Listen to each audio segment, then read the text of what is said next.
اعوذ باللہ من الشیطان الرجیم بسم اللہ الرحمن الرحیم۔ سب ویڈیو دیکھنے اور سننے والوں کو السلام علیکم۔ ہمارے چینل کے پیارے ویورز، آج ہم تلاوت کریں گے سورہ توبہ کی آیت نمبر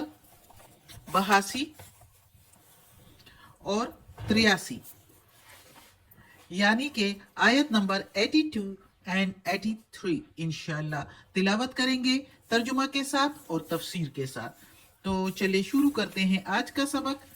لیکن شروع کرنے سے پہلے چینل کو سبسکرائب کریں، بیل نوٹیفیکیشن کو آن کریں تاکہ اگلی ویڈیو آپ کو آسانی سے ملتی رہے، اور ہو سکے تو شیئر بھی کریں تاکہ زیادہ سے زیادہ لوگ دیکھیں، آپ کو بھی ثواب ملے اور مجھے بھی۔ تو چلیں اب شروع کرتے ہیں آج کا سبق۔ اعوذ باللہ من الشیطان الرجیم بسم اللہ الرحمن الرحیم۔ فَلْيَضْحَكُوا فَلْيَضْحَكُوا پھر ہنس لو، قلیلاً تھوڑا سا، فَلْيَضْحَكُوا قَلِيلًا وَلْيَبْكُوا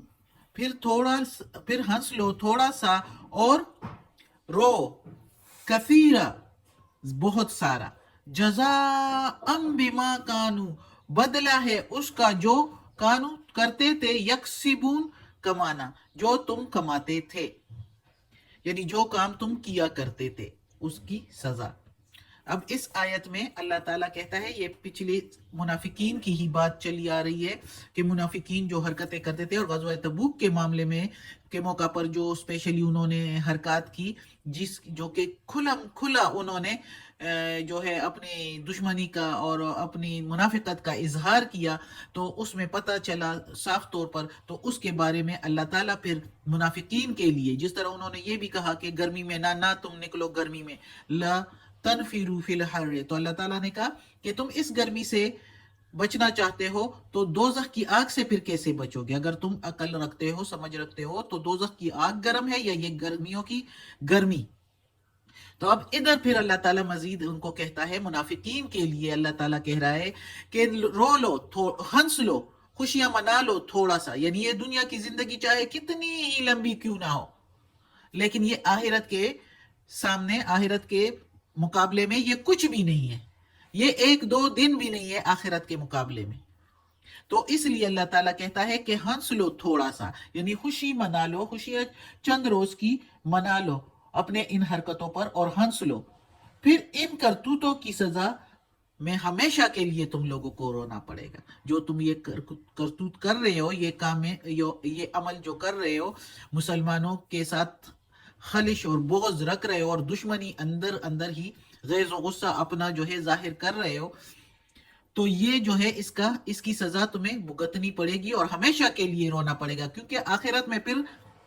وہ ختم ہونے والی نہیں ہے وہ جگہ، ادھر جس کو سزا بھگتنی ہوگی وہ ہمیشہ کے لیے سزا میں پھر پڑا رہے گا، اور جو جنت میں جائے گا تو وہ ہمیشہ کے لیے اس میں سکون اور آرام سے اور خوشی سے رہے گا۔ تو اس آیت میں اللہ تعالیٰ نے منافقین کو صاف طور پر کہہ دیا کہ ہنس لو تھوڑا سا اس دنیا کی زندگی میں، پھر تم کو رونا ہی رونا ہے آخرت میں۔ اگلی آیت ہے فَإِن رَجَعَكَ اللَّهُ پھر جب، ادھر ویسے پھر اگر آتا ہے میننگ، ریئل میننگ، لیکن ہم کہیں گے کہ پھر جب واپس آؤ گے تو اللہ کے حکم سے، یا پھر اللہ تمہیں واپس لے آئے گا، الہ طرف، طائفۃ منہم فرقہ ان میں سے، کسی فرقے پر ان میں سے، یعنی پھر اگر لوٹائے تجھ کو اللہ طرف ایک فرقہ کے ان میں سے، فَاسْتَأْذَنُوكَ پھر وہ اجازت مانگے تجھ سے، فا کے میننگ پھر فَاسْتَأْذَنُوا اجازت مانگے، کو کے میننگ تجھ سے، لِلْخُرُوجِ نکلنے کے لیے، لل کے میننگ کے لیے، خروج کے میننگ نکلنے، یعنی جنگ میں نکلنے کے لیے۔ فَقُلْ پھر کہہ دو میرے پیارے نبی، فَقُلْ لَن تَخْرُجُوا پھر کہہ دو میرے پیارے نبی، ہرگز تم نہیں نکلو گے، معیہ ساتھ میرے، ابداً کبھی بھی، یعنی ہمیشہ کے لیے کبھی بھی اب نہیں نکلو گے میرے ساتھ، ابداً ولن تقاتلوا اور نہ ہی تم لڑو گے، معیہ ساتھ میرے، عدوًا دشمنوں سے، انکم بے شک تم، رضویتم پسند کیا تم نے، بالقعود بیٹھے رہنے کو، اولا پہلی، مرتن بار، فقعدو پس بیٹھے رہو، مال خولفین ساتھ پیچھے رہنے والوں کے، پس اب بیٹھے رہو ساتھ پیچھے رہنے والوں کے۔ اب اس آیت میں بھی اللہ تعالیٰ مزید غصے میں ہے منافقین پر، اور محمد صلی اللہ علیہ وآلہ وسلم سے کہہ رہا ہے، اللہ تعالیٰ فرما رہا ہے کہ اے میرے پیارے نبی، اگر پھر تم ان میں سے کسی فرقہ پر واپس آ جاؤ، یعنی ظاہر ہے کچھ لوگ تو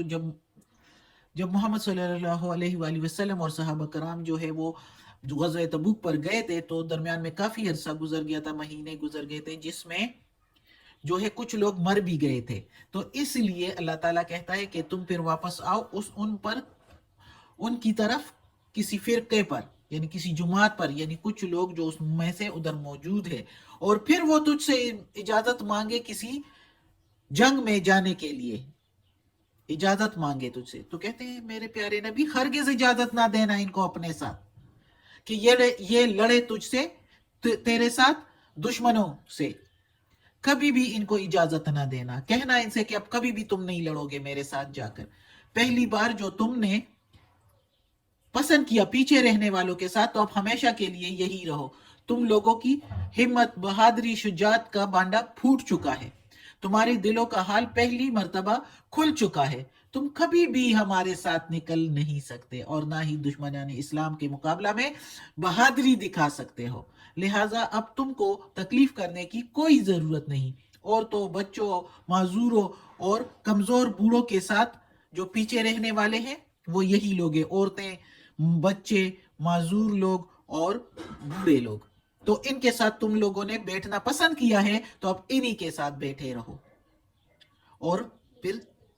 آخرت کی سزا کے لیے تیار رہو، تمہاری منافقت تم پر پکی مہر لگ گئی ہے۔ اس آیت میں اللہ تعالیٰ نے صاف ان لوگوں کو جنہوں نے منافقت کی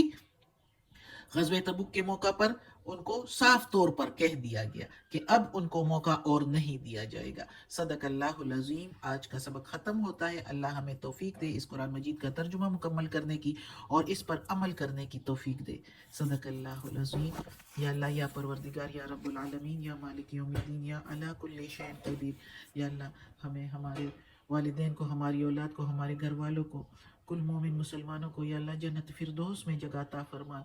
دوزخ کے عذاب سے بچا، قبر کی سختی آسان فرما، یا اللہ، یا پروردگار، یہ قرآن مجید کی تلاوت کی ہے ترجمہ اور تفسیر کے ساتھ، یا اللہ اس کے زیر زبر پیش میں، تلفظ میں، ترجمہ تفسیر میں کوئی غلطی ہوئی ہو تو معاف کر دینا، یا اللہ تو غفور الرحیم ہے، رحمان اور رحیم ہے، یا اللہ ہمیں عافیت والے معاملات دے، ہماری بیماریاں، تکالیف، پریشانیاں اور برائیاں ہم سے دور کر دیں، یا اللہ، یا پروردگار ہمیں اپنے نیک اور صالح لوگوں میں شامل کر دیں، آمین ثم آمین۔